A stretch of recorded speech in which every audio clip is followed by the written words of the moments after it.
Sir, nagtaka ako bakit sobra ng 3,000 ang sweldo ko po, na ang net pay ko na lang po is 5,105. Ano po ang nangyari? Actually, yung actual talaga at totoong nangyari sa sahod, makikita mo kapag nandyan na yung payslip. No, kasi doon mo makikita talaga yung breakdown ng deductions at kung ano po yung nangyari, kung bakit tumaas yung inyo pong net take home pay.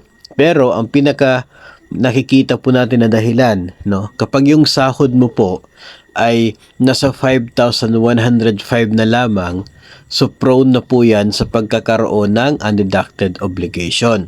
Ngayon, kapag mayroon kang undeducted obligation, ibig sabihin ay may pumasok na bagong deduction o kaya ay tumaas yung existing deduction na siya po naging dahilan kung bakit yung pinakahuling deduction sa payslip mo ay hindi na nakadeduct at napunta na sa other side yung undeducted portion. So yun po yung nakikita nating teorya kung bakit tumaas ng 3,000 itong net take home pay mo ngayon.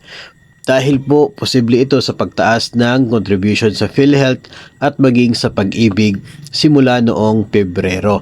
Ngayon, ang nangyari po dyan ay dahil sa pagtaas ng mandatory deductions na ito, yung pinakahuli na pwedeng bangko na amortization doon sa payslip mo na hindi na siya nakadeduct kasi kung magdeduct pa siya, magiging below 5,000 na yung net pay mo. Bawal po yon.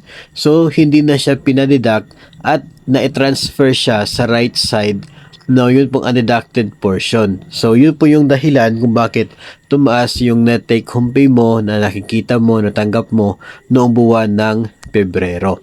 At yun po ay makukonfirm mo po kapag makuha mo, patanggap mo na yung inyo pong payslip for the month of February.